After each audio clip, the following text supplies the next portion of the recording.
President, we have 4 months now to go into elections. As all previous presidents have acted, we have heard you. We have heard your message on the MPP platform. You are delivering as the leader of New Patriotic Party.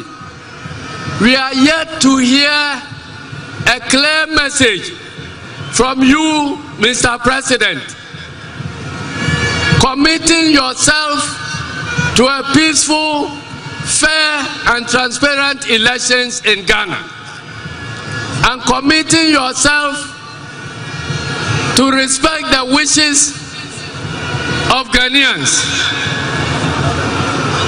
and putting yourself in readiness to hand over power peacefully to whoever is chosen by the good people of the Republic. 4 months is too short. President Rawlings declared his preparedness to hand over power to anybody who will win elections 1 clear year before the elections. President Atta Mills did the same. President Kufuor did the same. President Mahama did the same. We are ready to hear what you will say.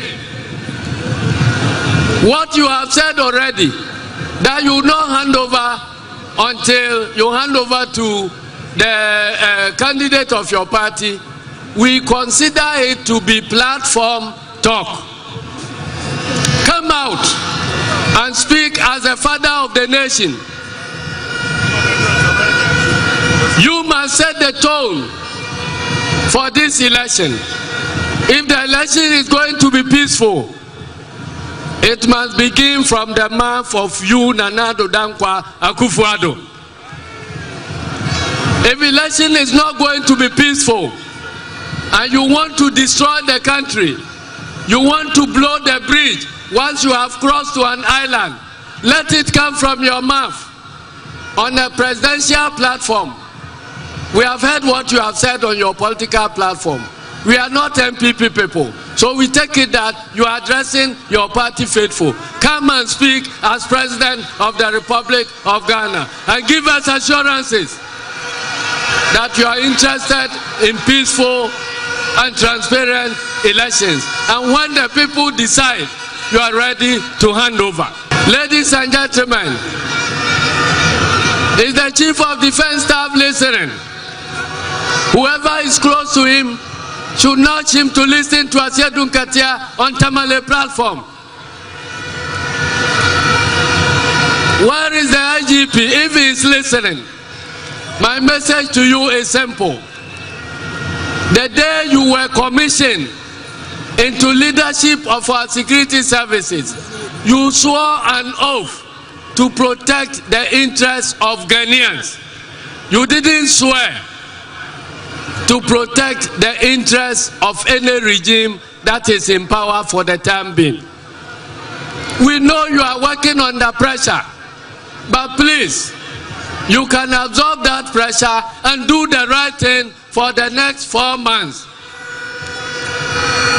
If you fail on the day of accountability, you will not have the president who is pressurizing now to do the wrong thing to come to your defense. You will be left with yourself and your God. So this is the time for positive defiance. You cannot be following wrong instructions under the excuse that power from above, order from above. There is no order from above. No order from above. You swear an oath to this country that you will stand up and defend the country. My next message goes to the Council of State and the National Peace Council. We are beginning the contest for power today. You have been established as the institution responsible for advising the President of the Republic of Ghana. Please stand up and discharge your responsibilities. The nation is in crisis. We are going into a crucial election.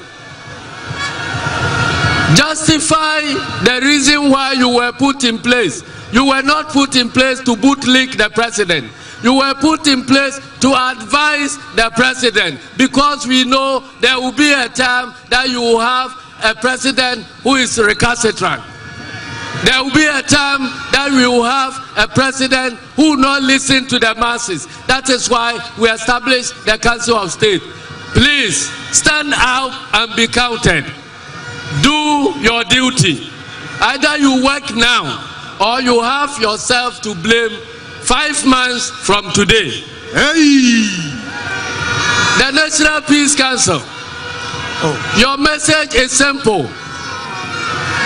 Act according to your name, the Peace Council. We did not establish a Peace Council to be appealing to the emotions of people who have been wronged. We did not establish you to appeal to the oppressed, to guarantee the peace of the oppressor. We established you to speak the truth. Tell whoever is not conducting himself well, whoever is moving on a dangerous path to create problems of this nation. So if you are interested in peace and you want to act according to your name, please be proactive. When you see the early warning signs, don't wait for anybody to wake you from your slumber. Stand up, speak out.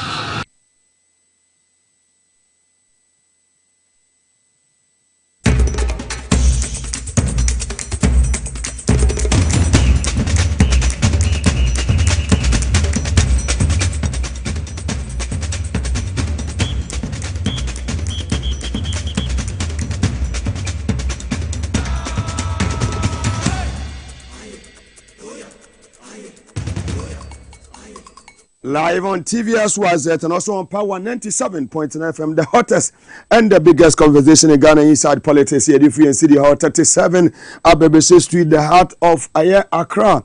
The Brownie order 16 regions across the country. Northern Regional Capital Tamale, Kesmi 107.1 FM, Bokoyi in the Upper East Region. We are live on Source 100.1 FM, Pusiga, Wimpan, Sampa, Wendy FM, WFM, Ewa, Takrade, Sharp. 106.9 FM, Zamalembele Western 100.3 FM, Tiny 90.9 FM on Soko in the Bono region, Sanso and Suma FM on Krankwanta also in the Bono region of the Republic of Ghana. Midi Udru, I have regional capital Goso and Nananum 92.5 FM, Sansuna Dunia FM, so Ewo Eye Sankore. Vota regional capital Hoya Global 105.1 FM, Sanso and KFM, Ewo Pasai in Oti region. You want to say 9.7 FM Okete Krache, Sanso and Abuem FM, so Ewo Jiasekan. Savannah region, Bole, Kiligi FM, Adom Sounds, Ewo Cape Coast, Kotokra Market, and Samayade Ebro, Sasalesi, John Dramani Mama, the incoming president of the Republic of Ghana,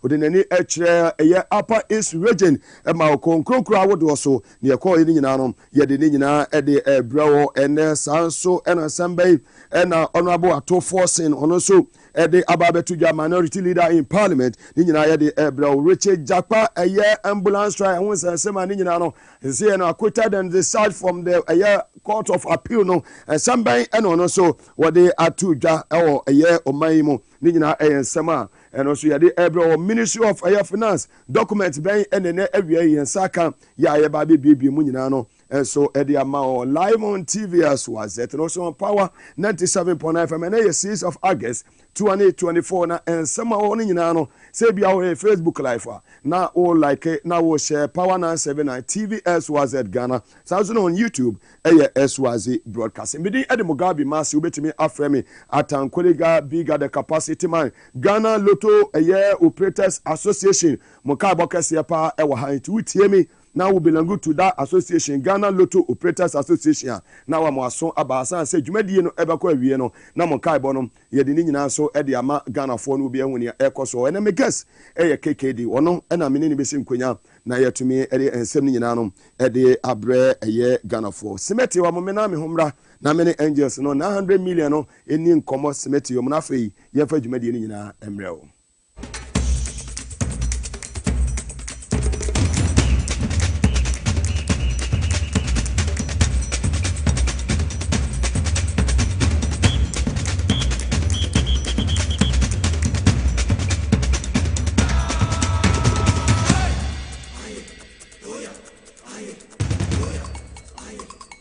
Welcome back live on TV as well as and also on Power 97.3 FM. Power to the people, capacity mind. At Ankulega Big Sense, I'm not saying a free a year upper east region. It's a year a poema temo. Now, it's a John Dramani Mahama, Bema Bawasi Sumasan Ham, what in any extra over the weekend. Yeah, not just a long a year weekend in Nano, not just a Mampania, a Fay Wababe for Ghana, Quenya, no idea, Memo Papa, Memo Punto, my Mamuanya Misurum, a memoir. 24-hour economy betumi aboa ama mabunu enya nyuma aye omemono wodi ni nyina ede ebre eye Ghana for enya memu a ebusua kiti bi omu hye tokuro bi mu wo mo akwaye document bi e friend say ejapade document a wo mo implement last week kura no wo masaye another implementation a yede hu sem nyina no ebema eye Ghana for Excellency John Dramani Mahama okopie mu ewo sire mu apoya mantemu no na che se enye asemketu ase wani nsase ye ka kire wo ene ba bi ti se pusiga constituency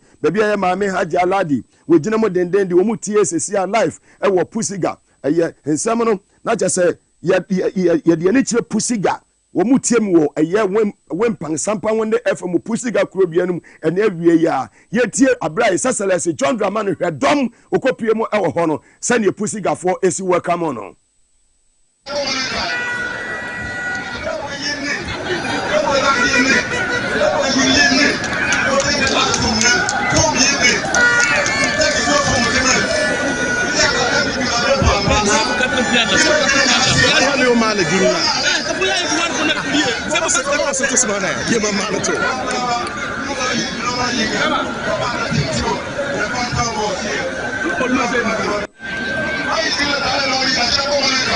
Very well, not just idea course so a pusiga na eyese wani sese ka che wani ya maame Haja eye Ladi na che se enyasem keto ho na ye MP ho a wo se timamofo a mo pusiga mo san retain ya maame Haja eye Ladi no free ho no wo free pusiga na wo free pusi na wo de wo ga no wo so se wom ana wase de me fa mani kire na vrongo na me kɔhwe ho so yi na vrongo kuro biam ya kɔhwe sesele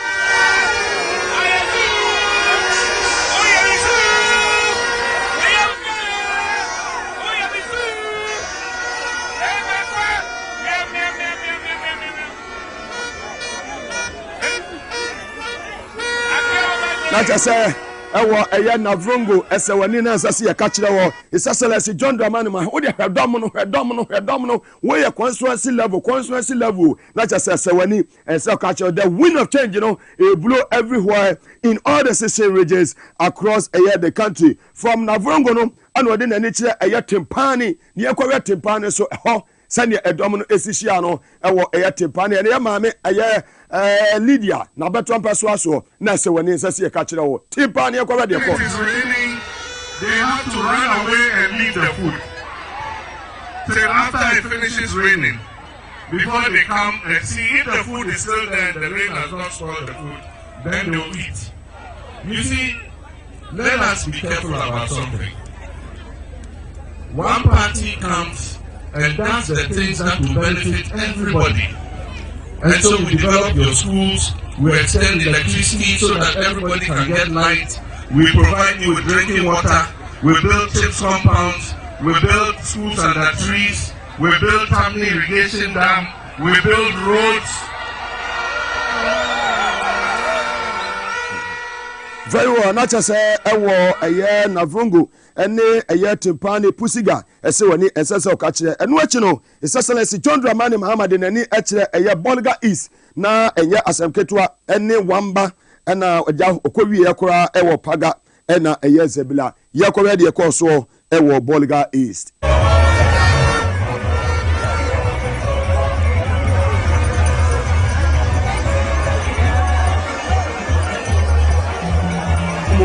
na nipa dɔm no ahyɛ ɛtwa sɛ His Excellency John Dramani Mahama ɛbɛba bɛpie mu na ɔde n'anude nsɛm ɛde ato dwa ɛde ama mo yɛrɛ abere okɔpie mu ɛwɔ paga nso no sɛnea wɔn nso no wɔn sɛ gye no awa atu ɛwɔ paga all in the Upper East region of the Republic of Ghana. Anso ɛyi sɛ wɔn ne nsa se ɛka kyerɛ wɔn the victory of the NDC is coming again. Okɔwie ne nyinaa ɛwɔ Zabila Honorable Cletus Avoka na yɛ MP ɛwɔ hɔ Zabila wɔn so no na sɛ wɔn ne nsa se ɛka kyerɛ wɔn yɛhwɛ hɔ so deɛ kɔɔ so.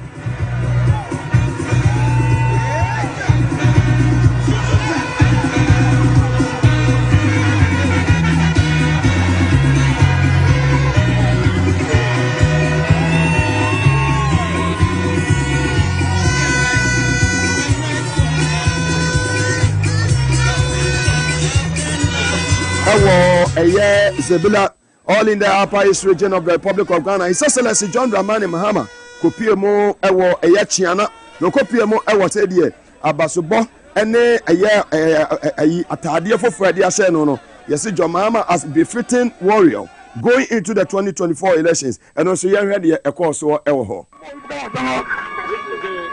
You have to put on as a symbol that you are going around begging for this thing.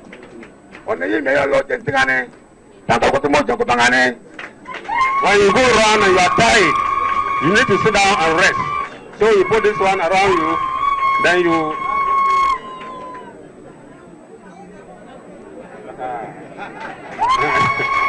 put it around, and then you sit down there and relax. Oh, how much? Exactly. That is the thing.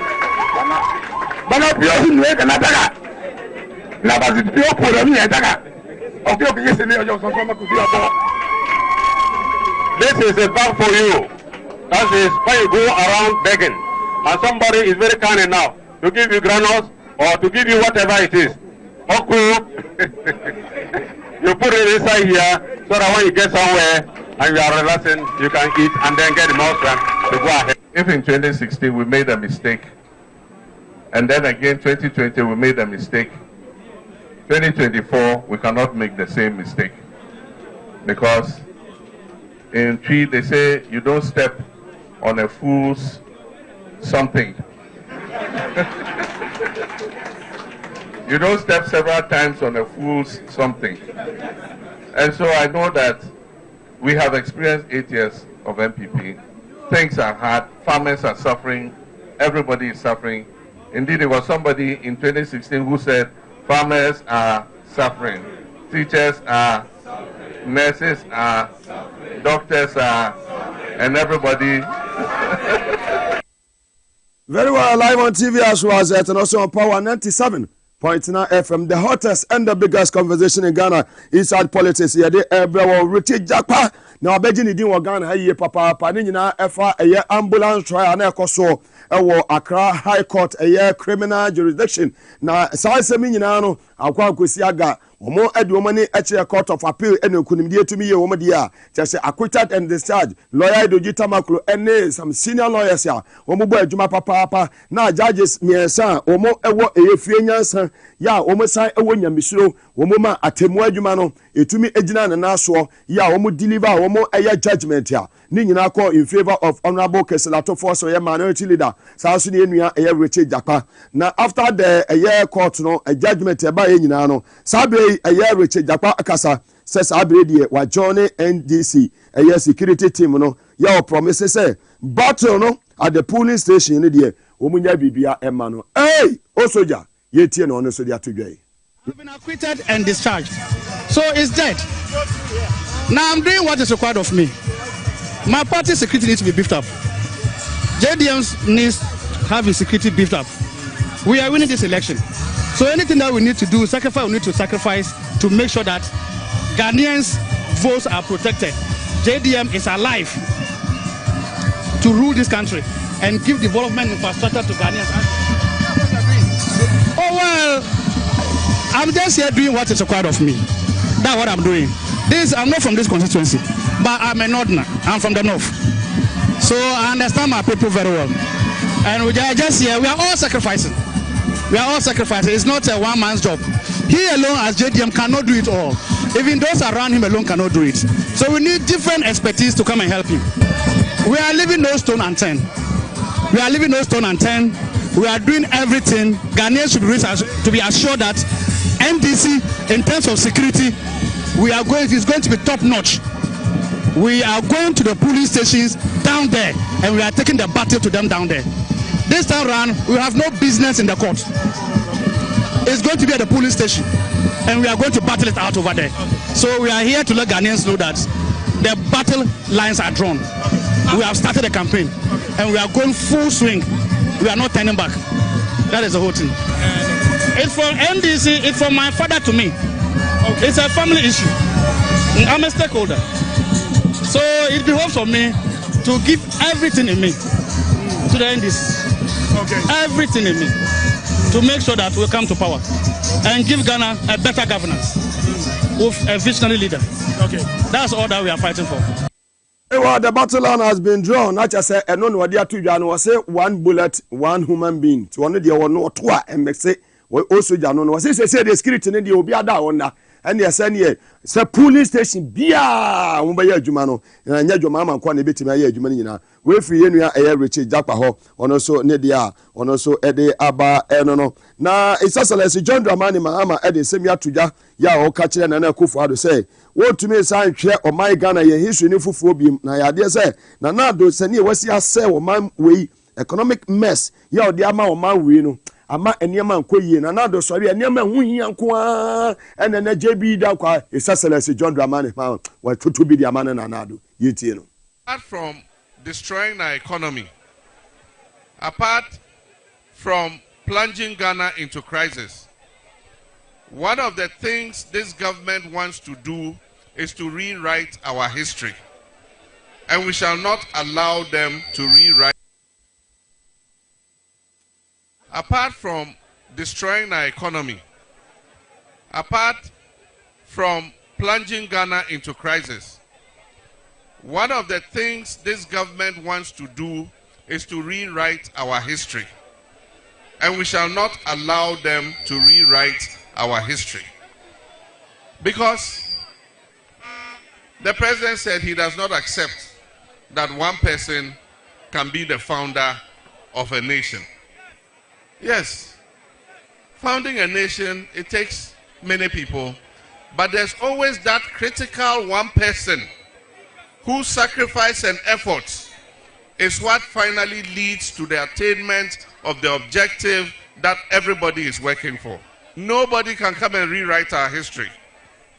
Indeed, for those of you who don't know it, when the Queen finally agreed to give Ghana independence, the UGCC that Nana Akufo-Addo is fighting to be recognized as founders of Ghana wrote a petition. They sent people to England to tell the Queen, don't grant independence, we are not ready yet. And so today you can't come and rewrite our history. July 1st is our Republic Day. And we also made it our Senior Citizens Day. They've come to take the holiday from July 1st and gone to put it on August 4th, which is the day the UGCC was founded. When we come to office, we'll rectify those things. July 1st will be a holiday again. We are going to let the headmasters be responsible for procuring food for their students, because we want the students to have nutritious meals. We want the quality of food they give to the students to be good quality meals. And so we cannot wait for the National Food Buffer Stock to bring food before our children eat. The headmaster should be able to go to Binduri Market and buy beans, buy granules, buy yams, buy rice. Anytime NDC is in government, Boko is at peace. Unfortunately, as soon as NDC leaves government, the Boko crisis flares up again. And let nobody say it's a fight between ethnic groups. There is politics behind it. and there are people who deliberately fund that crisis. Everybody, the majority of people in Boko, Kusasis, Mamprusis, Bimubas, Busangas, everybody wants peace. But I can assure you that peace is our priority. When NDC comes, and I didn't say if, I said when NDC comes, we're going to prioritize Boko's peace so that peace will return to Boko. People in Nigeria are on the streets demonstrating. You heard about Kenya. Kenyan youth are demonstrating because opportunities are not opening up for them. And the situation in Ghana is worse because in Ghana, it is not the MPP. It is a small family that has captured everything. And so I can tell you, there are many of my friends in MPP who come and tell me, he says, NDC, you have to do well and get our party out of power. These are MPP people because the MPP has been captured by a small group of people. This is not Kufuor's MPP. This is a different MPP. It has been hijacked by some people. And so the Democrats and others in MPP actually want their party to lose so that they can go back into opposition and go and reorganize. John Dramani Mahama. Now let me take to the Ejapadiye document. Ohene na wo mu kurum na ehyeto kurum no one da akiri. Sa kuru na akohyeto kurum, kuro fiana akohyeto kurum a ohene wetime be ka kire se obi obe criticize na na kufu adu aban bia na chese ye meifo ma. We. Very well. And now list of family and friends appointees of President Akufo-Addo as at November 2019. Nana Asante-Bediye to year one, where President Akufo-Addo's cousin, were executive secretary to the president. Now, Yasade Bakwa Kanho, Yaman opposition for as what? Ambassador at what? Large. Kofi Daakon Asante, father of Nana Asante-Bediye too, were chairman of Gimpa Council. Mrs. Vida Asante, or a mother of Nana Asante-Bediye too, or a head of president household. Kwesi Kutu Asante, or a brother of Nana Asante-Bediye too, or a member Ghana Hostel Board. Loretta Ochri, or a Asante-Bediye too, ne direct sister, or also a Kanho, Lorette a deputy director, a senate. Family and friends, no. State capture. Any a Japadiya document na ye kano.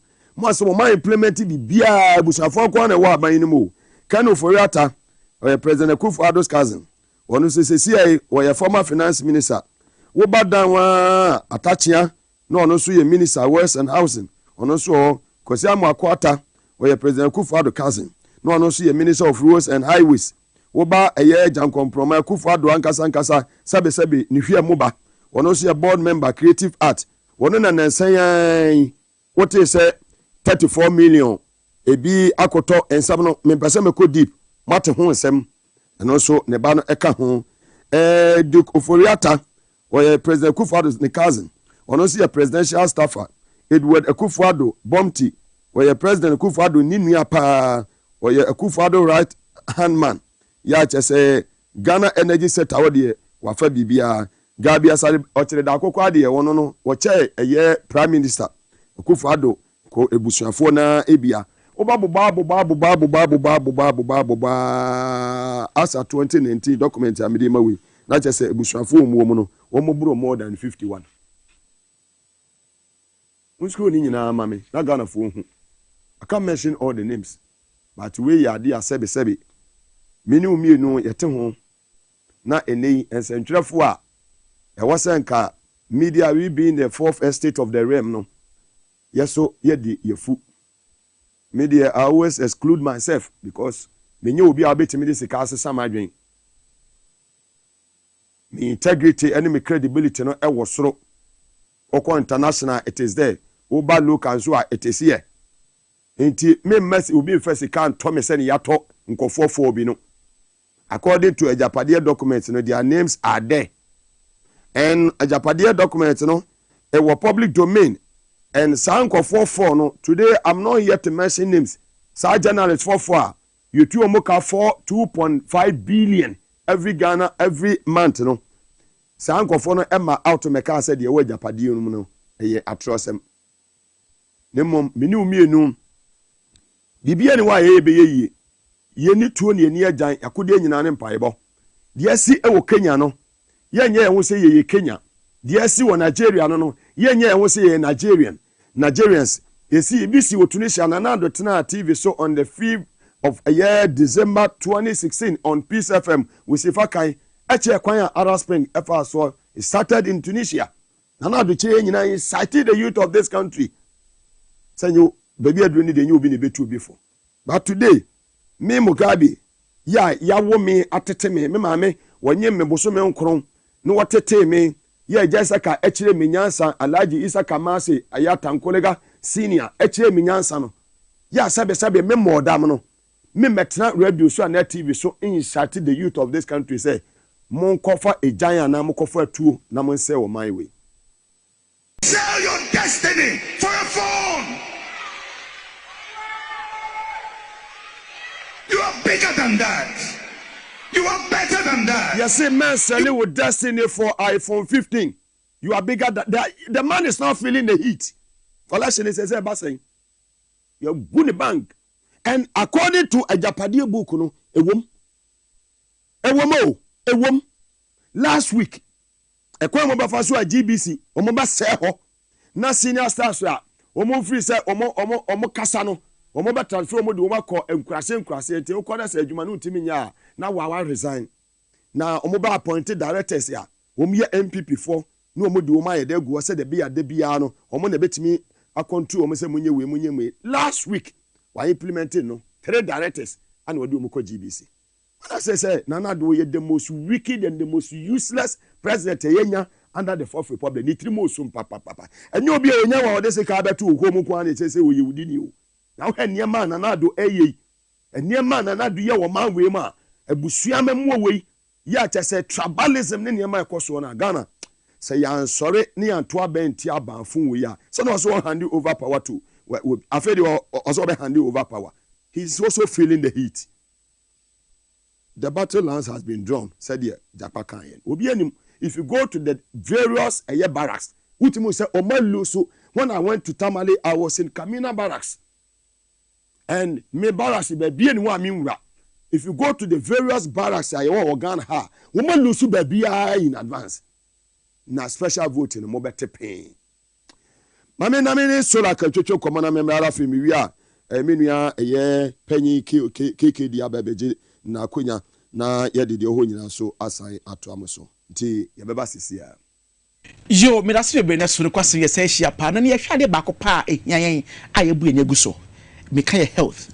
Ye hwade boni for internal organs. Ama se niema ewe mu ahinta. Empempi sabe me ka say where is my eye? Won sabe kire ear external be hu. But internal organs no de ye sabe emfe ani hu. Ena yade bia na say how be eba external me hu bia no. Ele ka affect internal ones no answer. Example, fancy obi akoma head and internal say enye adwuma yana se pompo ye nya ye so nya high blood pressure na se BP. Obi se bi bia na liver ana se ne brebo enye adwuma wi a yes hepatitis bi ebe mana se bibi how bi eba liver ho na de sunsanso aba obonsa fe no odidi keto ebe odidi a onye kesida ne ne asa ye pill ensem bebre. Obi yesebe ne kidney na se ne sa ho aka obonsa ne dwonso sem enye ye sebe question mark enti because say internal organs e bia ho ka ene my effect external me hu se nipa no enye disease condition na se ne ho mfa no na ne ye hwe sa internal organs no ene kwefa so bo ho ban na me etmedi quantity amen ye di ka for the friend liver ana se obrebo na dwuma ne say brebo bo ne say so for the friend metabolism ana say unse wodidi a in biochemistry or different catabolism and anabolism as you say udidia yes a breaking proteins in our back them into peptides them the circle beam to very amino acids na amino acids ni ekwa bloodstream nim na blood na epike we are na building blocks I bet me I produce fancy walnut tissues say sikan twa wo say produce back bibia ye wani nourish the peduano nema more of RBCs me can say red blood cells ye nyina say moja do wa kwam different moja do open mu Yeah, you know, sorry, man, building blocks. Yeah, build a moja, globe, no, the iron, no, the adi, come. Now, my building blocks. Now, ye di carbohydrate, and I say the dear. A carbohydrate and I say coconut so di fufu no and then number do make carbohydrate part as in a bunch in body and as we break it down. But if the maltose no na ba glucose nim na feed a packet from epithelial tissue na fe black capillaries no na johnny moja no na fe glucose no so no adanda yani na my ATPs and asa ahoden a ye betuma to ensa kwaba. Now, nipadua na kwa air responsible said when you would a breaking it down. Now, ma building blocks no. Now, sa use building blocks up build up no. Any or live an ass or brebo. It's what so be live an ass and brebo who casia pa. Edwin would do so fast so to one say, oh, did this say the hotel not here? One said, near say 15 say building blocks of blood no crown soon. After both of my boss and the fastenum at the Trinity no crunket and kitty so as I say, there be as I no friend of friend. Why it's number as in your sons, Edwin would you know for so be this. When you say fan say, sir, how abba make up KNUS about department 2004. Yes, a project was to be brassy. See, you share the pedria quality in organs. No, fan say, ye idea be fancy nipan liver function test and liver but a born and yet may into maybe no dinner on your son fast. Yet me or titify and I say, and what be many per chrono, yet me detoxify and I say, yen wash shit in liver no, and rejuvenate money at me yana. You might be a navy. And your compound when you know food supplement and has herbal supplement and what so lack natural clinic. We are not claiming anything. What we are saying is say supplement research a crown and your herbal supplement a bit me about detoxify. In other words, a wash your liver no and I say a my liver I do my SNK. Obia liver function test. It's about 6 parameters. Your range. Oba check no a out overboard.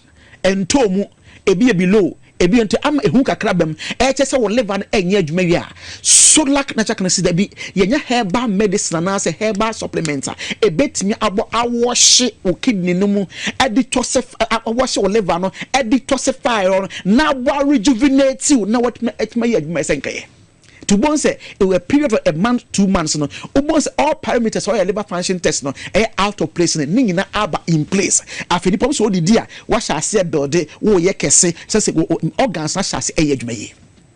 Number 2 aye chair pa ye 3.5 years e wo ho recently kidney na say wo sa no because Nancy said that 1 2 na kidney mo block kidney dey ade kidney net and I say sieve asa the function back up and the sonny moja so na yifin efrim on si sapa ne ya abenkwan a ya abenkwan ne mefe ne adwene nyina ye wo wi a ye de gu sonne mu na ye CV to ye CV abon se chaff ne abene nyina aka ayi sonne nim na ensuo no aba now kidney na se wo sa ne ye dwuma ne se e sonne moja ne so na ma yifin ne nyina efrimu na afa fin na be fa ye urine na pass ko na e moja na etme do afusa ne ye.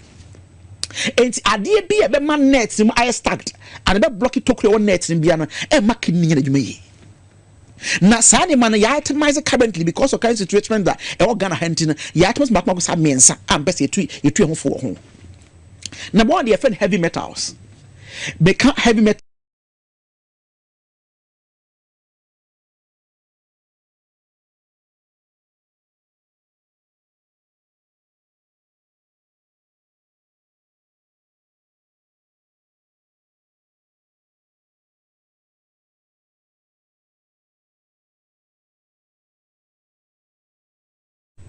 Most time as a biochemist, so as mean design example, a credo mawa.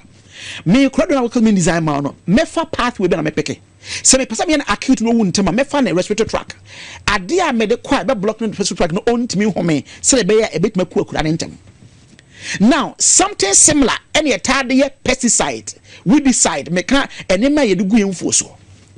Tie say, fan say wo for so na say oh sa what to say do na ya tro won say said do use no we use what 3 weeks 3 weeks ya na they can say within 3 weeks no those metals it me break it down ya they can ho self destructive ekwa no wi a eno anku ne ho within that time once we don't want time na so na atwa no atwa kama and dey ho no say obi abo spray na fo so can vegetables in the street 2 weeks so 1 month and so yeah a sense I fresh opposite content no twa dia badwa so meanwhile no so sense market one so no ye ni machine detecting into one say ni pred na akodi mu ekosi ya pa bon so those heavy metals no I say eco blocking nephron net na say kidney net na asha say the however ye to nyina ye pese nyina o ye aduaba ne say be ya ye bedi ni atrase ache yes ne say twen withdrawal na ya ka no anya sane back in the ne say apa once afi no o did o to bon say wona asha asha peja because a free atai mo janim even anjo odi me bon say wona asha peja afọ so homia ensisi so afọ bon so dwon so kakra bi na eba ebo nkaye ebio ye papa ye ka o me wakone disease hold what me ka say edu say bia obi o diabetic obi obp send no na ya chon so o use for long period of time on so ya na sebe e ma to back fit o kidney ne so etu o ma eda side no so bon say with time na o use by 15-20 years no na o na say peji kakra e ka so the side effects no ebio example so obi diabetic emoja no glucose o moja no edose no do because pancreas e dey produce enough insulin ma I say sugar so no sebe sugar kra bi e wo mu a bon say tenkom te ba sa bon say time e sonic kidney sonic ne so bon say tenkom na be blocking net me ba sa entimi sonic moja no so ye mesraw ye say detoxify kidney na say wash your kidney once a year.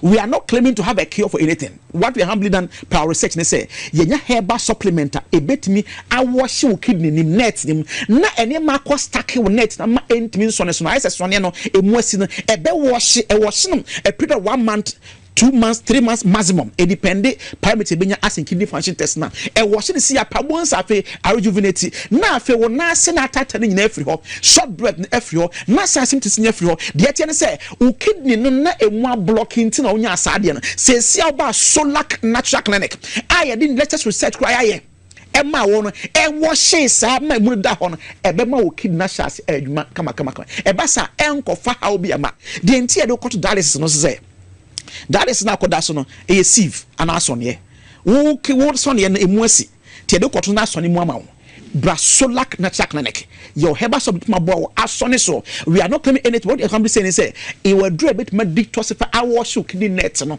yem pese be do be ansa de do kwato machine bi so akofa hawaba bra Solac natural clinic ne yem wo enkra ha yo kokomlemle kokomlemle ne wo Harvard Senior High School nche ho na ena benya Solac natural clinic kumase nso kentin kro no ye ne self-filling station e di enmuhwe ye din de Solac natural clinic kwasi bia fa nkomo pese ho ni enkomo your number no is 0553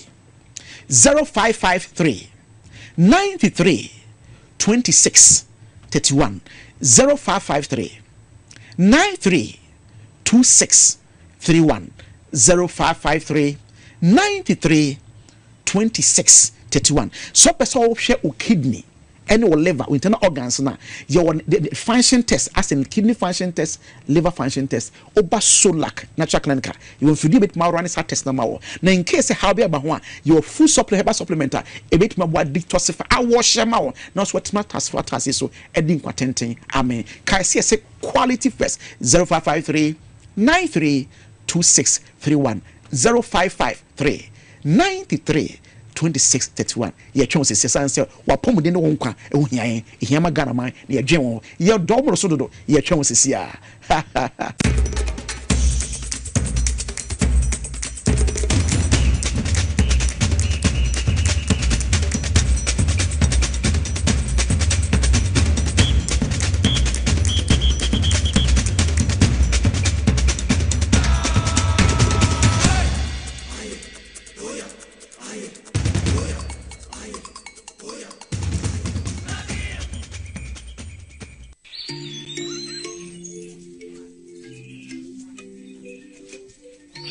Upon your arrival, you are introduced to your butler, who plans your itinerary.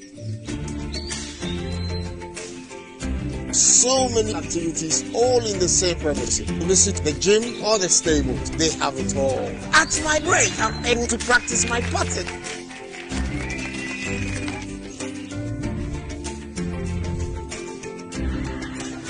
They used only electric vehicles here. This creates a serene environment. I'm told it's over 1,000 acres. My cabin here sits on 2 acres with a large terrace space overlooking my private swimming pool. Now this is royalty. They have their own farms, thousands of fruit trees. I can also have my lunch here at the waterfall. Quite a beautiful place you have yourself.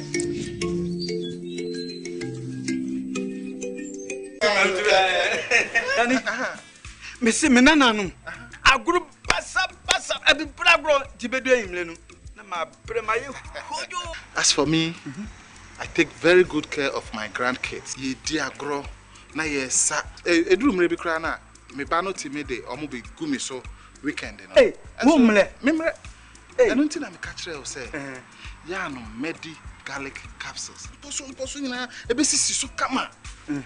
As I stand here, my doctor said my whole system has improved very well. Medi garlic capsules. Yes, Medi garlic capsules. Oh, Maase garlic capsules improves blood circulation and enhances the body. Suitable for both men and women. Available in pharmacy stores. Contact us on 050-349-4885. Not suitable for children under 12 years, pregnant women and lactating mothers. Maase, who need house. This advert is FDA approved. The serene environment fits into the goal of the school, which is simply to provide excellent educational foundation for your ward's development before they commence primary education. At first glance, clearly you will see why the school is called Hebron Hills International School, as the building stands tall overlooking town. With a Montessori style, we have experienced and dedicated staff and trained teachers. Our small sizes classrooms are meant to enhance teacher-focused approach where children get one-on-one attention from the teacher. Hello there. We are open at 7:30 a.m. and school closes at 2:30 p.m. After school care is from 4 p.m. to 6 p.m. while early drop-off can be arranged at 6 a.m. Hebron Hills International School is located at Midye off the Nsawam Road. Locate us with GP postcode GW0688 GA West and GPS code 06884870. You can contact the school and make further inquiries on 050-876-2375 or call the office directly on 0302-918768. Email us at hebronhills.school@gmail.com. Hebron Hills International School. Excel and shine.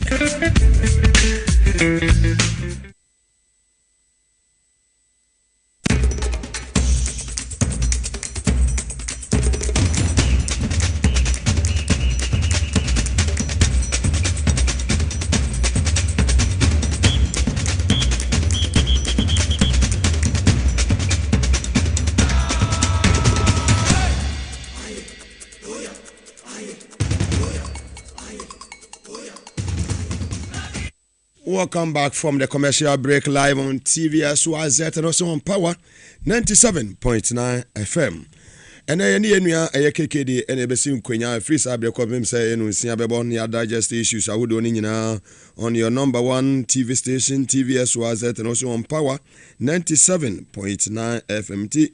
Trebe wa video no sanse ene nsem ewo ho papa yebeko deep into a year a japa dear document no near when you also tinu akwase chei dakwa ono eyobi a ebanse ntwe dwuma ma wa bin ye papa pa ba mamere mu nso ene yantoto niam mfantu ye obi so kasa as a statesman obono homodin ye papa enei ejapade state capture document no ye beko deep na ahwe niam ewom sanse ono so no onimomu ye papa ntide obi a no obetini nyina ewo eye dwumadie so ya fast like sema ya boafo a na omote eche de dwumadie ebrewo Maase clinic and eba what specialist about hospital se men kan kire hepatitis A na tete wa na hepatitis B eye C ni bia na D na yi na ehawa power specialist about hospital Maame se men kan kire se brana so ye no bebo yi papa eye fatty liver problem sciatica prostate problem wono mpeni ba bi na atechima eye ulcer na kompo uminim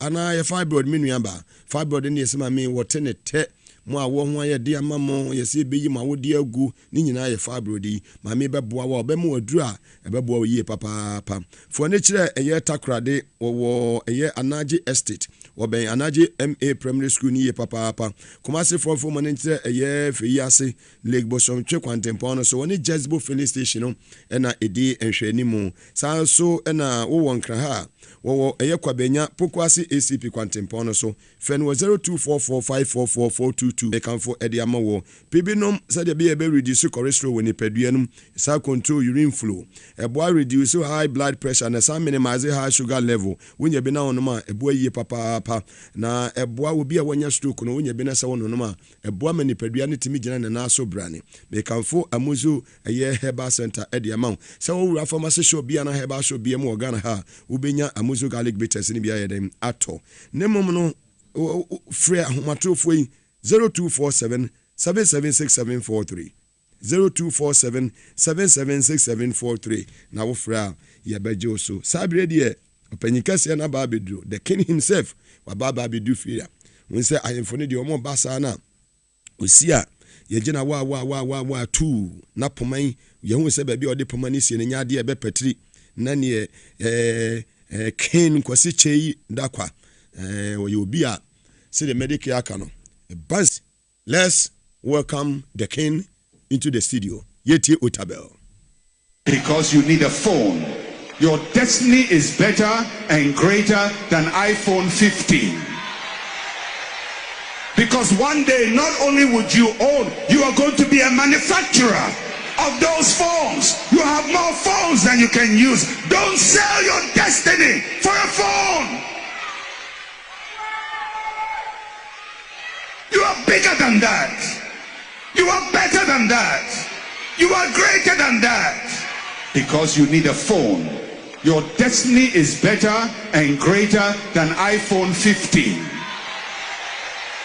Because one day, not only would you own, you are going to be a manufacturer of those phones. You have more phones than you can use. Don't sell your destiny for a phone. You are bigger than that. You are better than that. You are greater than that. Because you need a phone. Your destiny is better and greater than iPhone 15.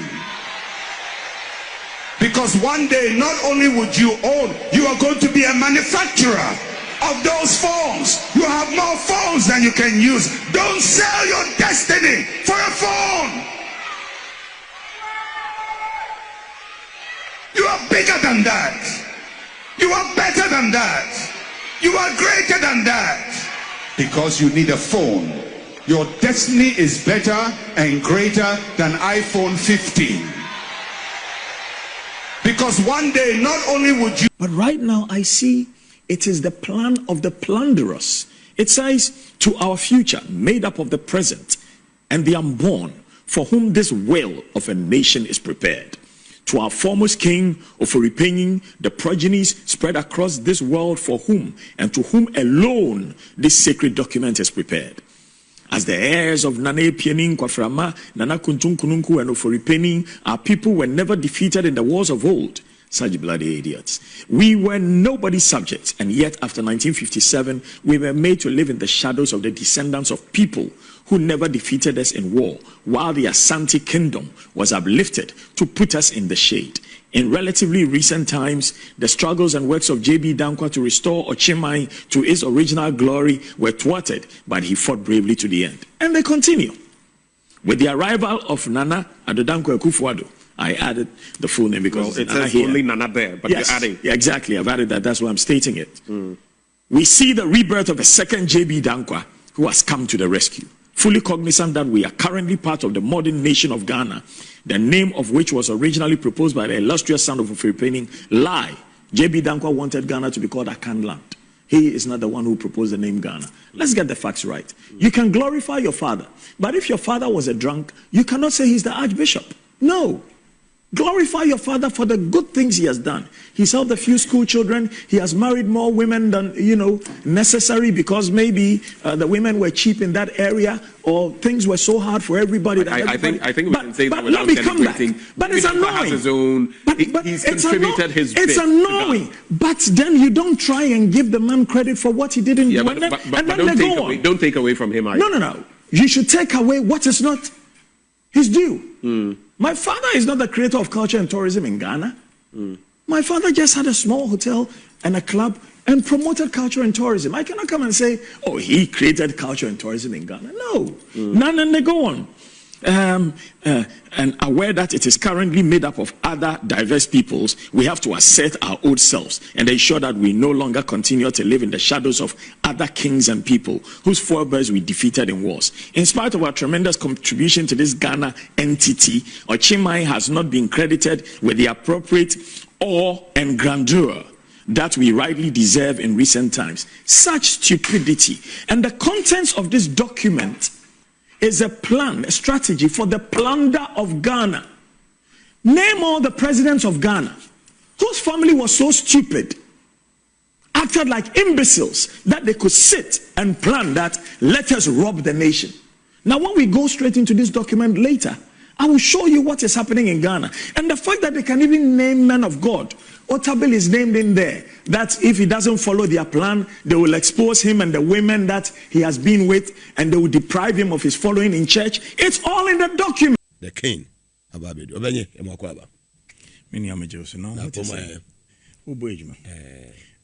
Many a brand here just 2 days ago. Come home. Come on at TV. So fantastic.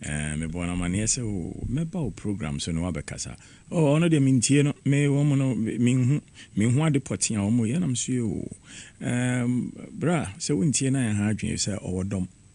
Na emom no man na ye wo mo na bi mo aye wo mo se wo mo no they live in an echo chamber. Fantastic. Enti ohwe baby a onya ne kakra wedie na eho pe na otie debi wotie bonkuma na wotie nifa so wotie epue ya na wotie atoye ese wiase ye wono nipa bebre ananke ebu wo mu se wo mu ye omama no sa na wo mu ye kwatrekwa ye edinensa akohye fidie ma ne twana wodi mirika na yiri akwala no na ojino na se ode tofi bi na ehye na no ani yamfin mirika yire no se si ani akoye no ase ya ye nwia no mu bi esipi se wo mu nko a ebefa oman ejapade na wo mu nko a awesa amene enti wo a wo ye nyansemi wo a wo ye nokwaredifo fantastic wo a wo nya trofo na wo a wo somsompa a wo ntumi nka no na ebia yaka bi ahye wano na yenka bi nhye wano nso dia na bia wo ye ohufuo efise emfa ho nipodi hene ewo sefo sebe Rollins mo abam wo mu bo ni tuo kun no ne baba ma Henry Akufo ono crowd or a younger same so it's a group of young people no from that era no aye ni mpenyimfo anante no se yen ntumi nsore nka no kre na ebeye da mmofra no bi esua no mo so aka no kre masa on mama enya wo ka wo ka on mama enya wadan a wesie Alexander Fleming a otumi hu penicillin eyema ye nyina yetumi de ta krusu ema ye sebe ne ho wonfaso sen wo a wisi abronsan dodo a wodi amankete esie gugum efse nkete esie no wo mo ba ho baji osika wie a wo mo kwa abranti wa bi ho ekokrokro no sanatie untu samesi sakrano wo mo ba ho wie a ebaji osika wo mo kwa abranti wa bi ho ekokrokro sanatie enti sika de pebi na mem na baba no kwa besa man bodyguards aka mem ebia my girls ni be bodyguards national security ne girls ne nam my girls ne obi de ne lecturer ko baby akodidi e chese okọ no lecturer no hwese o ti girl ika mu na ka bi di akire ka no so 4x4 anya ka akotwa eto o mutina ase a o mu didi kakra o mu no monsa no o hwese mrantie mienu ti on ti ase nti girl na san akosi no girl na da na se wakoji IJ we wie na ɔda na se efisɛ ɔyɛ teacher ni a waboa no ɛma ne sua ade nti aseda mu ɔhwɛ sɛ nkrɔmfo di n'akyi na anya bi a wɔnyɛ adwuma bi yɛ wɔnyɛ adwuma bank kɛseɛ bi paa wɔ Ghana GIJ 23 nti ɛno no national security foɔ no abɛtumi akɔ hwɛ wɔn anim kyerɛ biribi mu efisɛ Ghana nsɛm bi kɔ so a ɛwɔ sɛ yɛka ebi mu gidi sɛ ɛyɛ ɔtanfo bi ɛna ato ne bo asɛn mmerɛ atena se atwerɛ saa krataa yi fantastic enyansafoɔ bi nso ahwɛ hu sɛ so ɔtanfo bi na twerɛ ne a ne deɛ ɔtanfo no ɔwɔ ahwehwɛ bi otumi hwɛm ehu daakye asɛm na ebi nso gidi sɛ wɔn mu aban mu yai wɔn mu abusuafoɔ ɛna twerɛ mentumi mbɛsakra wadwen efisɛ ɛtete no na ogyimifoɔ bi te ase asɛm bi baeɛ a wɔn mo ka kyerɛ no or say, don't confuse me with facts. I've already made up my mind. It's just on penocratie. Enti adienti a me document me hu nyenne. But adienti a me sorry document nyenne. Oh me hu nyenne. But adienti a me sorry kan ho asem ne say. Me hu se nneema e wo document ni nyina e ba so. Openyi bi frɛ me ka kyem se me mfrɛ me nwie kuma bi e wo Peace FM. Na me nka se me nkyerɛ no. In fact, me the text cross send in. Me de Sunday no and no say me modi. Me de Sunday no see you political season in Tisa and Cronfo Bekeka. Now so ni din wa document in mu bi. Me nwie kuma Paul Adomo kyerɛ so ni din wa document in mu bi. Ono de ahwɛ ni TV program na wotumi sɛ ɔyɛ ɔsomafo a sɛbe sɛ Cronfo di bɔne a ne ama ne dama sɛ kokoyi anomaye ɛno wɔ hɔ. Mepe so obi de mebe court ni yekogina court ayafa ni program ni nyina baako ni a kyerɛ sɛ bɔne wei bae na abegyina ho bɛka we bɔne wei bae na abegyina bɛka we bɔne ni ɔka kyerɛm sɛ me mfa adeɛ ma nipa na ɛkwa me sefa kan ɛyɛ me ya efisɛ kwa me yɛ obi a sɛbe ɔyɛ emiti pen but yɛ dwuma numu no ɔyɛ mabɔfra sɛ kwa me yɛ 74 enti ɛyɛ me ya kakra ontumi nkyɛ me penasem David ɛnyɛ adwuma mu na meka na sɛ lawyer sɛbe lawyer foɔ no obi nyi bebree but ɔfrɛ obi senior ɛyɛ me ya kakra eti me hu ni din wɔ document mu nso no me bobrim ebi mu nso din a me hu yi ba afɛ ni a me hu yɛ ha me koraa ɛne banking sector ɛne ne ɔmo yɛ wɔ hɔ no nti yɛmfa ne sɛ obi a ne tirimu ɔden obi a yɛ nipa bɔneni ɔte wo kurom wahyɛ da bɛdaadaa wo sɛ wopɛ sɛ wo mma yɛ yie daakye a anapa biara ma wɔn mu gɔta mu nsuo ɛnnom ewie biara ma wɔn mu kerosene ɛnnom enwummerɛ biara nso fa sawdust fafra sɛbe nkokɔ egya nan wode fra bɛbɔ nkankankan na tete fa ma wɔn te sɛ nea wɔn mu indomie no enti sɛ trimodinfo etumi twerɛ saa document na wo a wodi so ɛno ne ɔno twerɛ document no sɛbe ho ani gyimifo sɛbe enti adan na nipa bɔnefo bi na twerɛ asɛm yi a Ghana man yɛ ne bisa mu nyinaa adan na nsɛm wɔ ɛwɔ mu no ɛbɛm dodoɔ na abɛm awie implement dodoɔ na abɛm awie enti sɛ webusuani na twerɛ sɛ yɛ wotamfo na twerɛ ma sɛm bisa ne sɛ nana adodankwa ekofuado ene mo a mo bɛn no wɔ aban yi mu Ghana enyo bia na oni nyansa dodoɔ na wɔ nyansa na ohianti so bi wɔ tumi na ɔkasa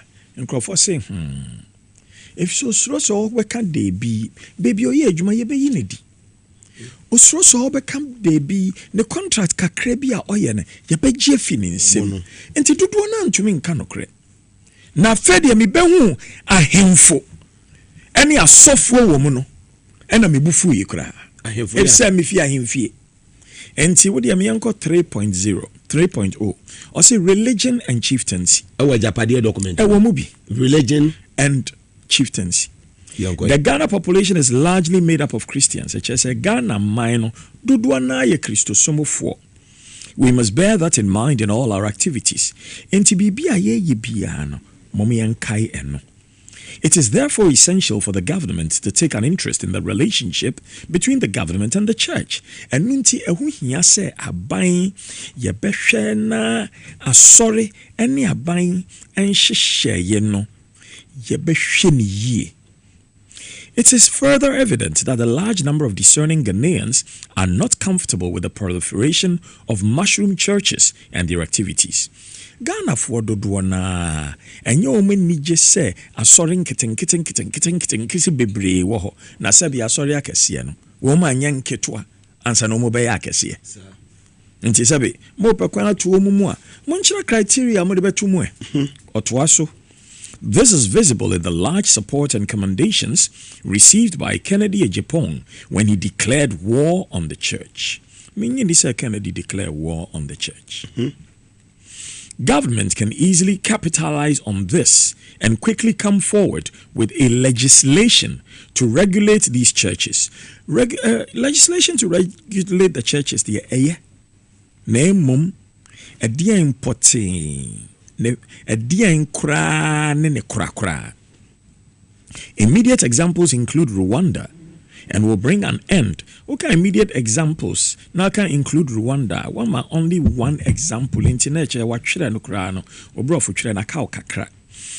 and will bring an end to the vulnerable women who have suffered years of abuse at the hands of these mushroom pastors.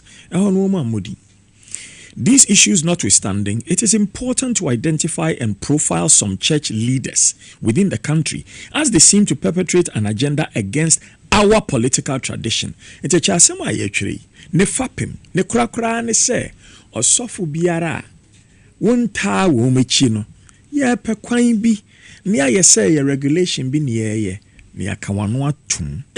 They must be properly contained and muted. Critically, Duncan Williams, his love for money is not in doubt. And material inducements and commercial gains make him vulnerable to market incentives. I just say, Osofo Duncan Williams. What is he doing? Sorry, Africa na kakrakapa ba ku awahane. Nia o matwira fa no ho enya kono. Ewe Japade document. Ombe so mukire se Sabi Duncan Williams o dosika sabi o dosika kura se nyame. Na openiama. And this means that he has a good nose for the highest bidder.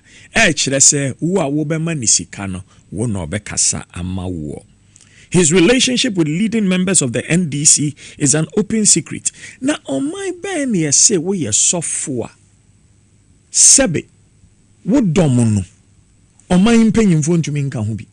And on my impenium for wome diso, a sorry ko into me in Kahubi. Na chesa papa ye pay me ano.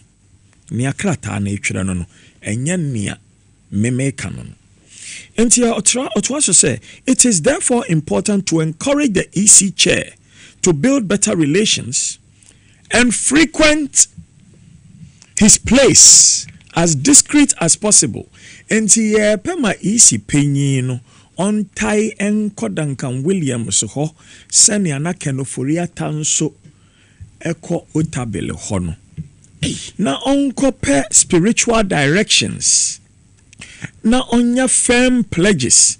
Say obehwe emaya ye transparent election.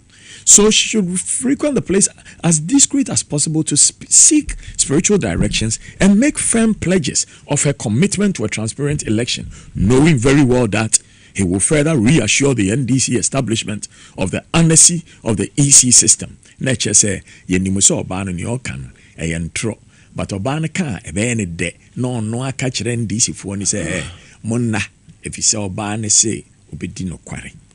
This will give them the comfort we need in order to tame a potential NDC aggressive posture towards the EC.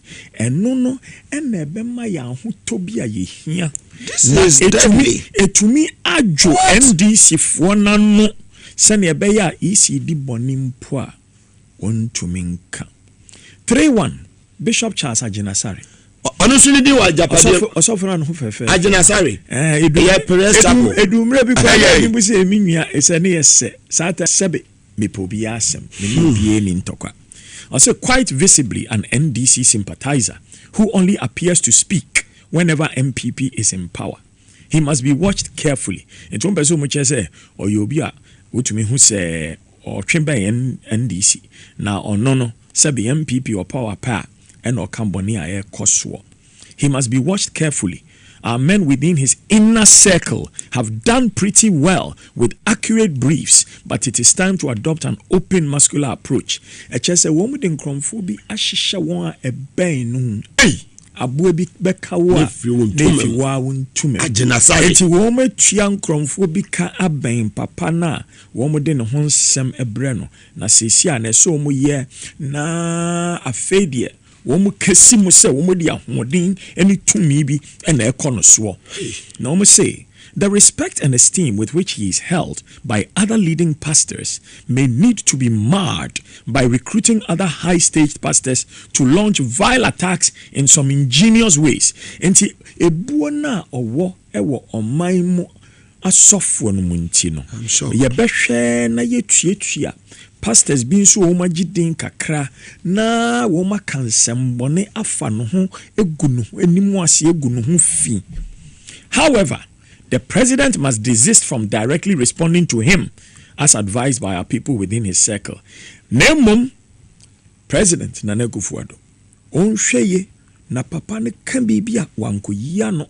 Efise ono an nkromfo na yetua wo mu a wo mo ben no wo maka kire yen se so nim na papa ne kasa na obeyia no dia hene bokiti ma obehwie gudwom. Next one, 3-2. Some crunchy anchor. I just say, Kratai Yantra, me Bubania womu, and Yami Pedami will be say, about 1 million, about 1 million Ghanaians have this document. Religion and what? Religion and chieftaincy, intermediate religion, says here. Some crunchy anchor. He is perhaps even more visibly a surrogate of the NDC. Also, for our sorry. Yes, say, Sabieta Frache. Actually, say, why no ho say. NDC for Kasama for or NDC for Sebi Womakwa, who has cleverly concealed this aspect to appear as a national Christian hero. I beg your pardon. And churches or the NWC and all yen who say Sebiut Tafrache, a Christophona, a Wahano, Wujinamu Pinting, a Yobia Udikaiwum. And say a constant eye watch and monitoring of this man is required with specific efforts to contain his commercial interests which have been identified. Enti nejuma webuye aka sofudi enu nse sabe osofo wote asori na asori ni yeye no utumi di asori sika no bi Facebook live baby awo no ye display bia ejapade document said the obi abehu enti no say enti no omoto mo ahwen se wo ye sofo a anka tete no sofo no anka sorry sika wo de ye bibi anya wo dia enti wo hwa Methodist school a wo mu si ya anya Methodist sofo dia bon na se si a na bia wa bon homodin wo mfi Methodist wo mfi Anglican wo mfi Roman Catholic enkromfo sika ne tight kakrai wo de ya sorry ni wi a wetumi ebu ye adwuma bi nso esi na sorry mani bi enye adwuma ni bi aye wo mo kire se ni nnwuma nso a webue ene ne a oya etumi di sika kakra bre ne ne busuafo otumi di hwe ne ma na obi ni nso odi bi nso bo asori no wo mo behwe na Sabiuta Frache wo makana hye eno ne de wom na ne some crunchy anchor my brother Sam my brother Sam may I talk to you directly? I'm shocked. We've been brothers since your days at St. John's and my days at Presec. This is what the Ejapadia document says about you. So please pray. Let your prayer warriors pray, because we cannot let those who we have elected to service and giving them temporary possession of power now look at ways of belittling the men who teach people about the faith just because they want everybody to say hallelujah to them. We cannot let that happen. No more Pastor Mensa Otabil. Jesus. One must say, even though he is sympathetic to us, information suggests that the closure of Capital Bank has somehow affected his loyalty to Nana. Brother Kenoforiata's account of his demeanor on the night before the announcement of the closure of Capital Bank indicates he was not too averse with our decision. Kenoforiata chere say, anadwo na ansana ade akyi a wo mo ba announce say ye beto Capital Bank mo no o kyerɛkyerɛ mu ɛkyerɛ Pastor Mensa Otabil no sɛbe wamfa ne nan nsimu dendenden sɛ de bi kyenkyene a monyai na no na ɛma me bisa sɛ nti nipa no musɛmu ana efisɛ secretary kyerɛ sɛ mo beto bank na ɔno ɛwɔ board no so bi no mu no mutumi kɔka kyerɛ ne dia ɛnde amoaben bɔne bɛn na ɔyɛ wunti a ɔno ne dia ne deɛ mantumi anka nkyerɛ na mokɔ ne bank kɔbɔ besia ne bank etumi gye the best bank in the country Sabiota Frache wabobra asen mo waye soja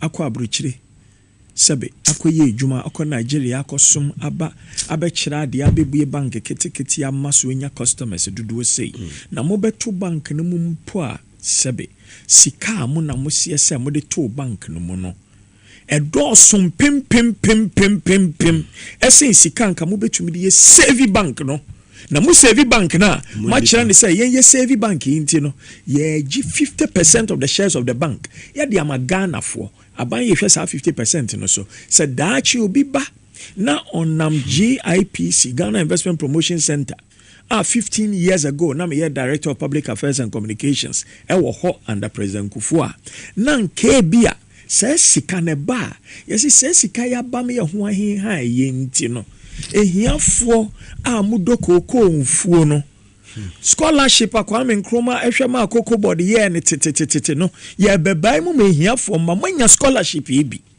ewidifoɔ ne etrimodenfoɔ anyɛ enso mu si yɛ mo mu ese yɛ mo sesen Sabiota Frache adeɛ ya motu esi oyi cathedral ya motu esi oyi enti anpasa mudo nyankopɔn ɛna ne amo dwen fa asɔfo ho nie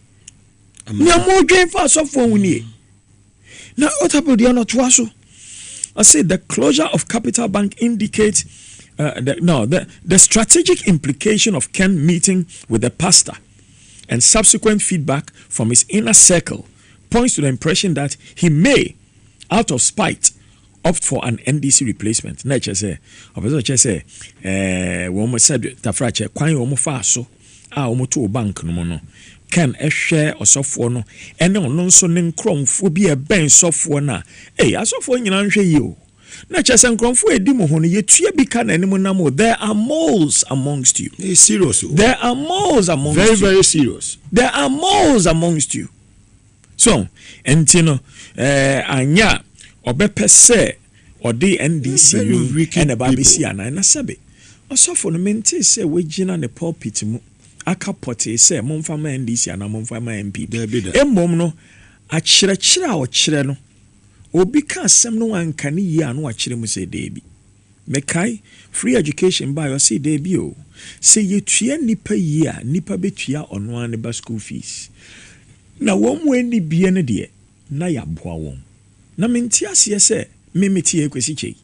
Wo sɛ Ghana ha sɛ memani abrokyire ɛna ɔmo wa ha mom free education wa bra metumi etua no metumi abo obi nso etua ne de metua bi mu school fees minni sikam roso ba we okay ene nansen ya me papa 86-year-old man we yi 19,500 am obi se on fan ko top pragia ene o ma no 500 so on fan ko register no on fan ye adwuma enhwe na yire ne ne mba 86-year-old man on mo aban krono da menye bribe da makane 8 times on TV and then 9th time obi nso tumi ba TV Facebook o no abetwere wase KKD wo de wo ya ho se wo nya bone and the other na won so won run for election because wo run for election and ye be hu se bia won so ye kromfo odwan ba Sabiota Frache se wo papa ni nyansa enti wan kyere wo nyansa ana wo papa ye wi a eno nkyere so bi ete wo mantem ye wi mi enye ne sa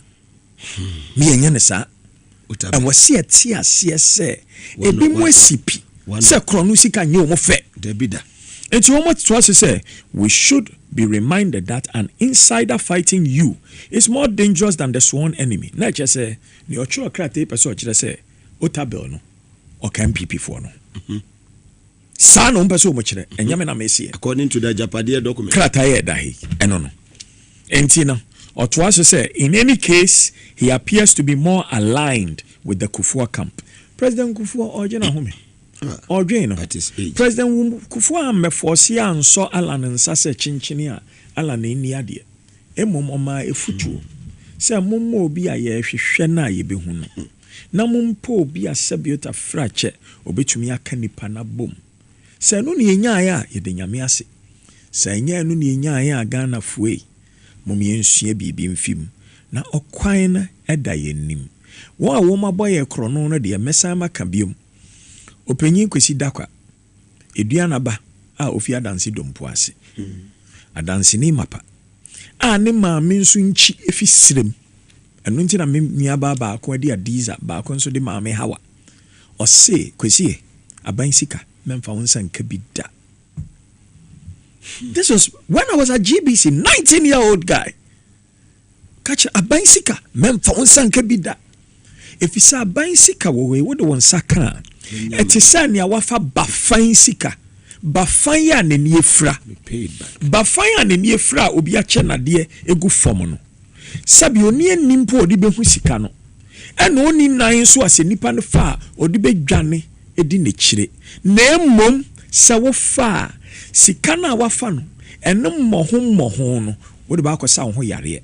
Na saa yare ne betoa so wo mma ene wo nananom ene wo nana kanso amoso.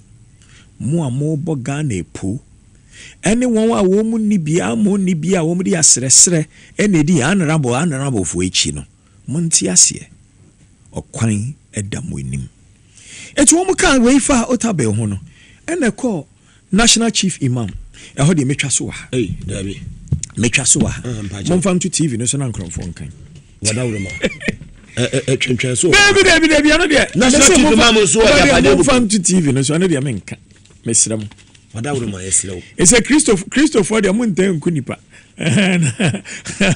wo de fa hodi amasa obi aba ye fatwa osu bebu shantokwa mo fam to TV mame emfa we meslew wadawro ma for the sake of our viewers and our listeners meslew say wo de fa chief imam de no bosso mame na sa na wo de be bosso no be wa ha na chesa wo de nam kan wo manyam de nam kan wo mame fa we ntwa mansa na komo na yede Hopsin Adaya Osi Mugabe, I'm really enjoying your show today and I want to be in your studio tomorrow. I need a flyer. Please send it to me as soon as possible. As Adaya said, we feel so na se baby a wobokon who say Adoyo. We se baby a wobokon we feel so na we sere me se watchna. Se medical akura prepare me panel members am de mo bo watchna we sere me. Ye fa nche no watchna onu hu se Adoye oba ha abetena se. Na de oka no onu su di bia ye dem abe pay so. Ti wadawroma Ghana Lotto Operators Association. Muntie Nkaiboyi. The Ghana Lotto Operators Association, from Gulua, is calling all its members, the concerned Lotto Agents Association of Ghana, that is CLAG, and all Lotto operators in Ghana to a crucial meeting to discuss licensing issues with the NLA. Date Tuesday, 13th August 2024. Time no 10 a.m. prompt. Venue no Tang Palace Hotel. Roman Ridge, Accra. Yesu obi a wotie sankaibo bia Ghana Lotto Operators Association. Omo kire se Nyakopon adoma. Benada edi enimu enena wotwe 13th August 2024. Anopa no ndukren enye se woye Concerned Lotto Agents Association of Ghana, you cannot clag. And I say, Muamu Lotto Operators in Ghana, Nina say, you're simple to meet Yamubesha, a crucial meeting. Nadia Nakoso. Yeah, a year Lotto Operators from the association will say, or more by discussing licensing issues with NLA. Hey, Samioku, was we a honunu? And say, Uncle for no money, bre. Hey, 4 months to go. Dear Naboba. Inti meeting you say moon taking is serious. Say ya aduma Tuesday 30th August 2024 anopa no ndu crane e Tang Palace Hotel e Roman Ridge ubia beba no masi nkonya na mabeka licensing issues with the NLA. Inti Nkaiboyi Ghana Lotto Operators Association omosa na ehye ase medamo nyina ase. Very well. The king. Say me bow. Mr. Mamin put okay to even at us. Ghana yenye mobo. Yenya na ye ya yin no mu bi se momme ya aswafo. Aswafo nye opanyin. Opanyin ya wo maame wo papa wo wofa wo soa. Opanyin ya wakyerɛkyerɛfo. Opanyin ya wo kurom hene ene mpanyimfo wa ahemfie. Se woto aba ma obi se ombesom a onye opanyin oye wasoafo. Na asoafo ni nyina panyin no ne yefre no oman asoafo panyin. Ena eni ha wonti yetwa ne tia. Ene aye no man panyin. Ekrobie ni hɔ a oman asoafo panyin na ewo sika. Ewo tumi. Ese ne atumi nyinara eye ne dia. Me papa wo sika sen oman asoafo panyin. Efisa me papa ne osoro onyankopɔn. Onyankopɔn otwiedi apo onyankopɔn ne me papa wo soro. Me papa wo asase so de eye opanyin kwesi dakwa edua na ba a ofi adanse dompo ase a onyankopɔn apɔne ne tumi ne nyansa ne bi ama ne se kwesi hwɛ fa we ye adwuma fa bi hwɛ wo yere fa bi hwɛ wo mma na wo mo nso etumi aboa bi enti se wodum pempenso bi a nea wo ama ne tumi se onfam mesom na wo ba no ho ban se onu nye sikani na ne ho hen ha no na se daachi mpo no ojai presidency ni kotena fie mpo a wo betua ne ka ekosi eda wo bewuo na every 4 years no so we fi presidency no mo no mo bepe cars nso asade ama no mo besa ama no office na mo amodi aban sika a ya me ne omienu yeto ya sade ahwe no no so bokro no a anka sa nipa no kesi etwa na so yetwa ne tachirema yetwa ne nsa yetwa ne nkete yetwa ne tebia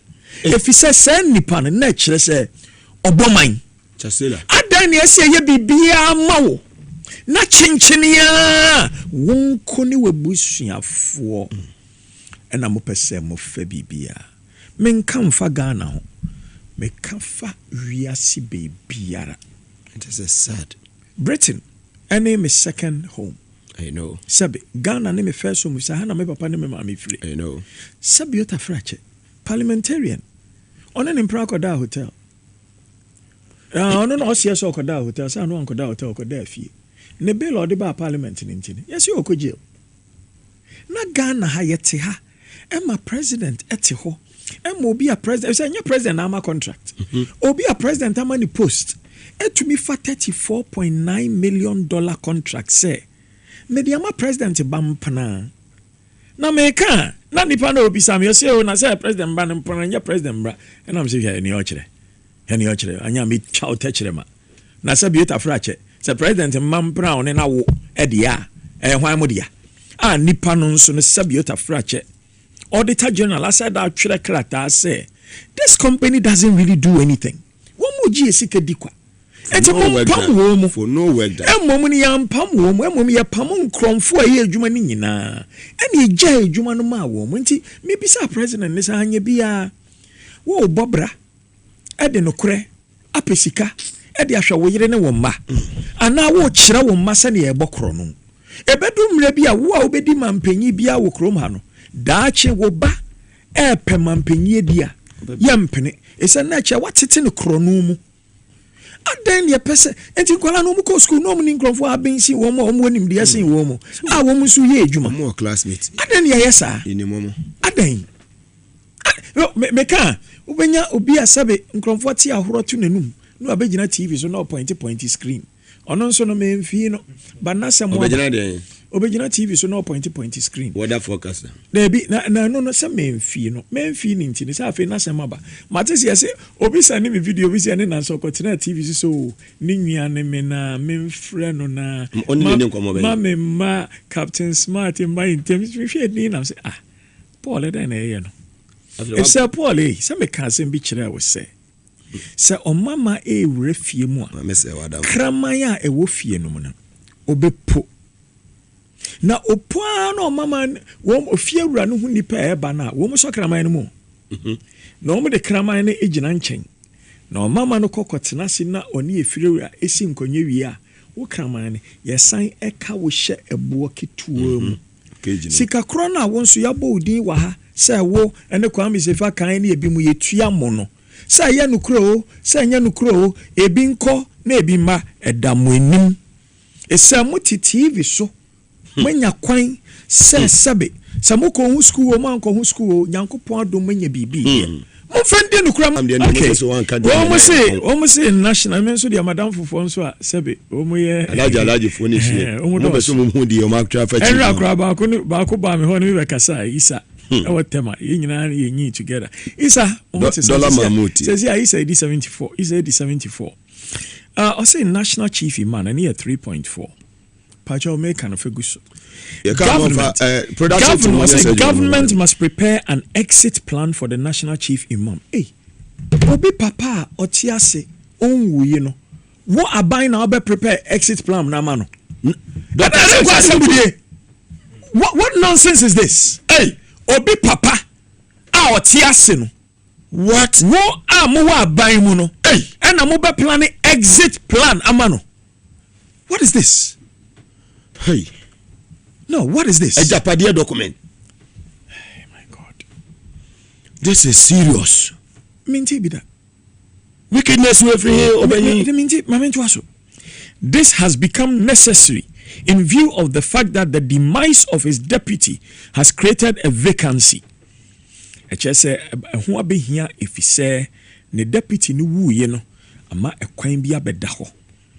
Now, the intense lobbying by the other Muslim leaders should be properly handled in the face of the promises we have made to each of them. Aye, and the deputy in the win, one my preposition, no. One person much say, Nana Kufuado and Cromford. I'm a woman in our promises because you need your position.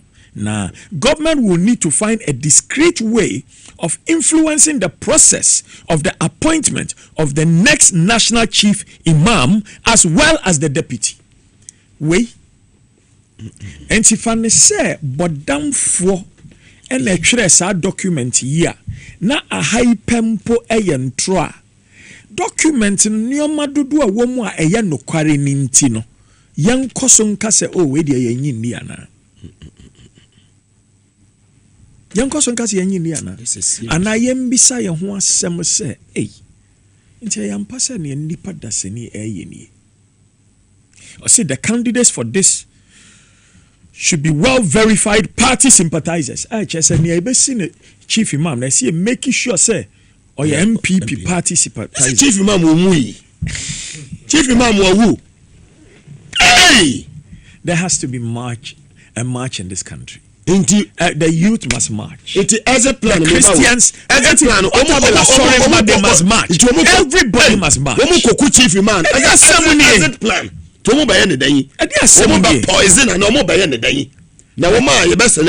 candidates for this should be well verified party sympathizers who are likely to stand with the party in crucial circumstances. Jesus Christ.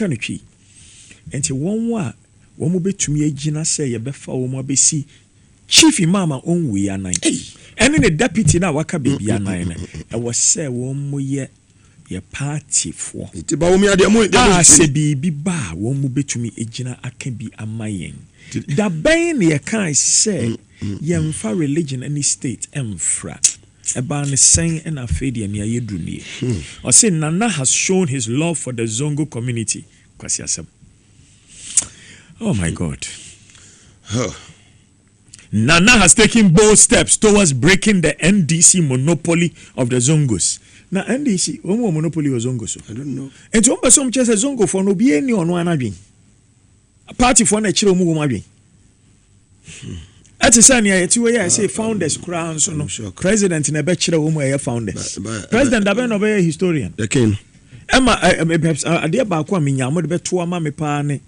Jebi dankwa letter ochre ya eje se ono boko am nkrumechi on pese Ghana ebenya independence any buzi anso letter ochre ya ono nso pese Ghana nya independence enu ti de dana kwame nkruma eji independence na o kasa no sano jebi dankwa no gina nipa no mu hwe bi o gina oti san kromfo e hwata wale we stage sabita frache na wo bo obere yi a ɛna wodi no kora mo na mo sɛ na mo na mo pay independence sa na mo da ho twera brofo ne sɛ mamunya ye honko mo nkosu ni yesu wei let an me hu no makan ye dear Mr. Obdam, I exceedingly regret delay in replying to your 2 letters.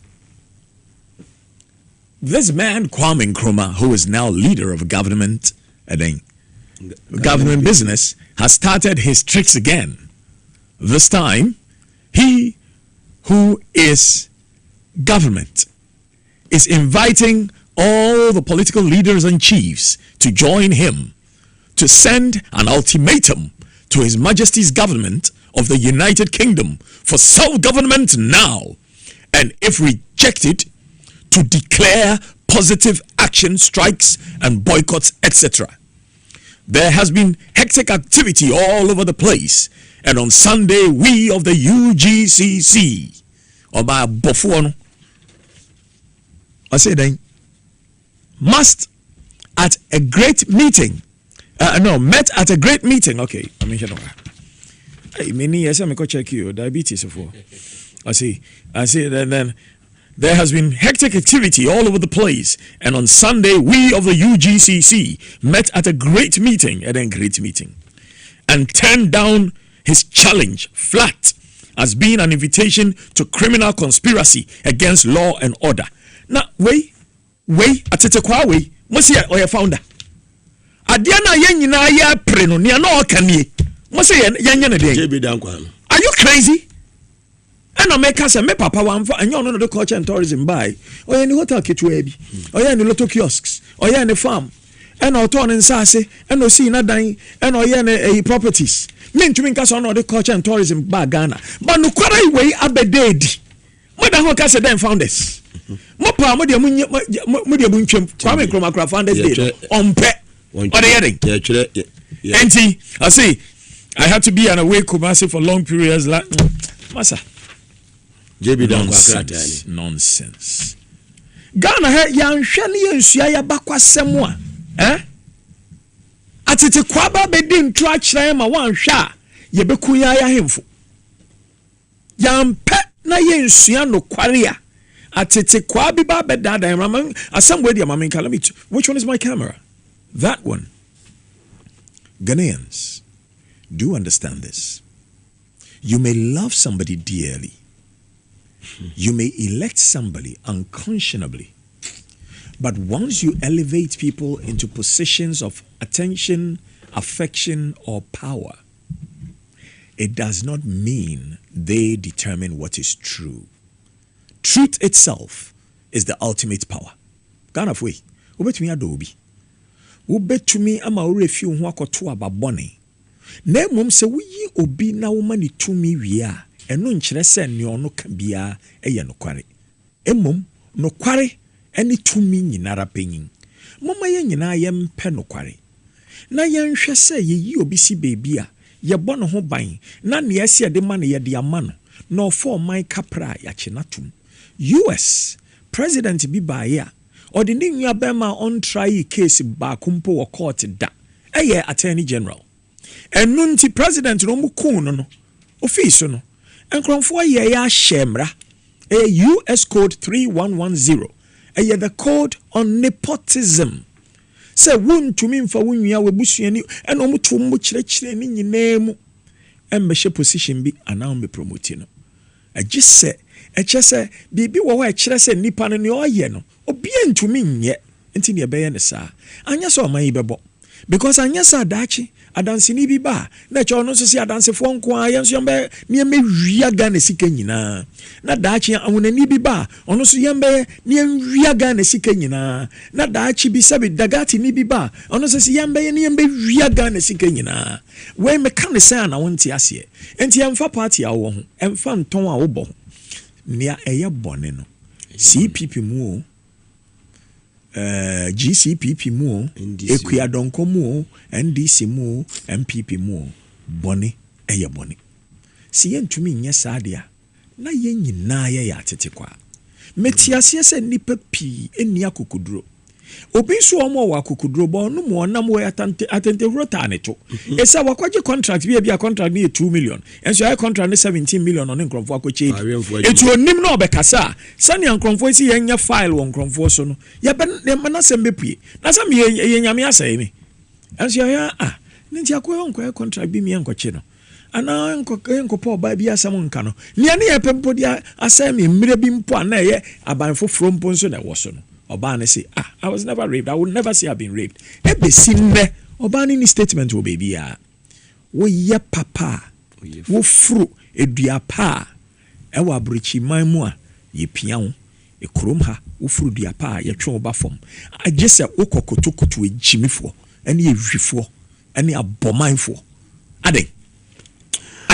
na kendia na odija ye kwan na se maboto ni amidi jam kwan ne se asofo ne chief wo say exit plan ama maybe we say the national situation as regards the media landscape. Phase 1, we envisage that the role of Kojo Nkrumah will continue to be crucial in our quest to dominate the Ghanaian media landscape. He was super when planted around some of the big weights of the Eswa Mills Mahama government. Na Owo Joy FM no ni secret recordings oyiye efa won anu mu wa ban mu no eboa ema ye hu wo discussions ema eboa me ye strategy enu nso nti na yetumi de ewin landslide 2016 otoa so se enya wanwa se gabi ochire daako eye bibia se obema young man Kojo Nkrumah promotion ekosi substantive information minister na gabi wana tu haba man mimi gabi obi atu haba ma wana hey Ghana for ni akoto ejo president ebushi ni nkromfo kokoto no na check sa na ye kire se na na Holland gabi crime say me no won ko we but yenya nto etwem. This is more so when we cannot vouch for the credibility and loyalty of Mr. Dr. Mustafa Hamid at crucial times. Mustafa was the longest serving spokesperson of Nana, but we were shocked when Nana caught him stealing campaign cash. Hey! You are suffering. Kutia boy. Kutia Sronira. Asam Kasia Bafran Kasi Sunti. I say me say it is now obvious that Kojo Nkrumah has an ultimate presidential ambition. And he would duty say see a boano na ye chire ne say ye beta ne chi na ne support no and ye be committee media obema media capture agenda and omuto aso say in 2021 to 2024 no Gabi has already convinced Nana to move Kojo Nkrumah to the communications ministry to continue the clampdown on the opposition, as well as the not too friendly radio and television stations. He is already excited about this promise on 2 grounds. He will be deemed to remain one of the loyalists for the future. Secondly, that ministry has one of the richest, hence a conduit for him to increase his personal financial muscles for his presidential ambition. Yetumi pia uko ministry bia sika wo ho se ne be abetumi abokro no